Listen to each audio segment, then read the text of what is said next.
everyone. Today I'm gonna read Mr. Bear's Farewell Party. Now, you might remember that I read this book when I was 6 years old, but I'm gonna read it again. It was about time for Mr. Bear to take us to sleep, and as the deep-wood animals had been known to help themselves to Mr. Bear's well-filled pantry while he was in the land of Nod, he decided this year to give a supper the night before he curled up for the winter. He invited all the animals, the most important of which were Mr. Fox and his wife, of course, and Mr. and Mrs. Squirrel, Jack Rabbit and his wife, Billy Possum and Tim Raccoon. Of course, there were many others, but these was the most prominent socially, as I said before. Such a table full of goodies, and Mr. Bear spread for them pies and cake and puddings and ice cream and plenty of fried chicken and roast duck. A great big dish of honey was at the end of the table, and Mr. Bear stood beside that most of the time. The guests all ate and ate till they could hardly move, and when it was time to go home, they invited Mr. Bear, the most delightful host they have ever known.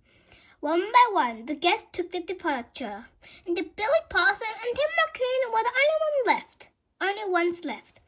Mr. Bear was going about putting his house in order before he retired, for he liked to find everything in apple pie order when he awoke in the spring.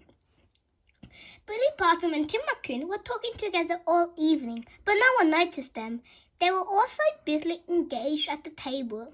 Now they came from the corner where they had been sitting and said to Mr. Bear, "Dear friend, you have given all your friends a most delightful evening, and we think it would be cruel to leave you do all the clearing up alone. We will stay and help you." Mr. Bear was surprised at this display of thoughtfulness on the part of Billy and Tim, for they were never known to do anything for anyone. "Yes, we will help you tidy up, Mr. Bear," said Billy Possum, "and we will wait until you have gone to bed and put out the candle. For I must know, it must be very lonely for you to begin your long sleep without a friend to say good night to you." Mr. Bear lived in his house all but the part of the year he slept, and for this particular nap he had a deep cave under his house. So when all the dishes were washed and put in the closet and the room swept, Mr. Bear put on his flannel wrapper, took his candle, and started for the cellar door. "We will lock the outside door," said Billy Possum, "and drop the key down the chimney," for they insisted upon seeing Mr. Bear right into his cave. Oh, the same picture. No sooner was the door closed behind him than Billy Possum, and Tim Raccoon began to laugh and wink at each other, and then Tim softly turned the key in the lock. "He is safe for the winter," whispered Tim. "Now, we will keep his house for him. It can't harm his bed to sleep in it, or his house if we live in it, or his preserves if we eat them, and other things he has stored away," said Billy Possum. "I'm tired," said Tim. "I have not worked so hard in a long time. I'm going to bed." "Well, you can take it easy for the rest of the winter," said Billy. "I don't suppose we need to have locked the door. He never wakes up till springtime." "I shall feel very much safer with it locked," said Tim as he rolled into Mr. Bear's bed. Billy jumped up in after him and pulled Mr. Bear's soft blanket over his head and was soon asleep. It happened that Mr. Bear wore a nightcap, and he'd forgotten to take it with him, so after fixing himself from his long sleep, he suddenly felt a coolness about his head. "My nightcap!" he exclaimed. "I just cannot sleep without it. I just need your summer too." Up jumped Mr. Bear and trudged up the stairs.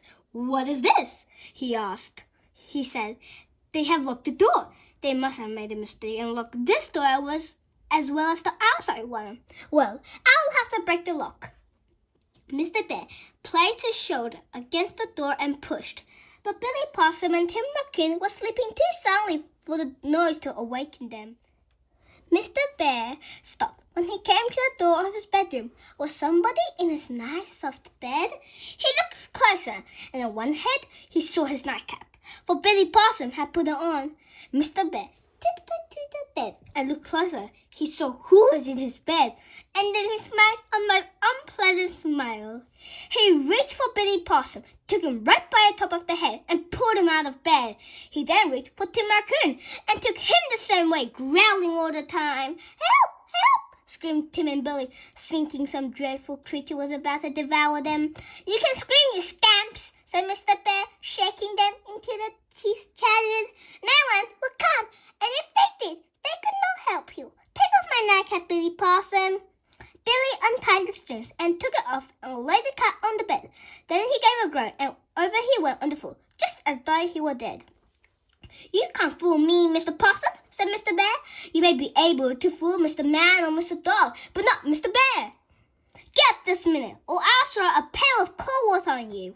Billy did not move, and Mr. Bear grabbed him again, and with Billy in one hand and Tim Raccoon in the other, he went to the window, putting Tim under his arm while he opened it. Then he shook them again and threw them out the window. I guess to remember that for some time, said Mr. Bear. They won't play any more of their slime games with me. I'm glad I forgot my nightcap. And off he went to his cave. Tim and Billy picked themselves up. They were so sore and lame they could hardly get home. And for a week after, they stayed in their house, nursing their lame backs. It would have been all right if he hadn't forgotten that nightcap, groaned Tim.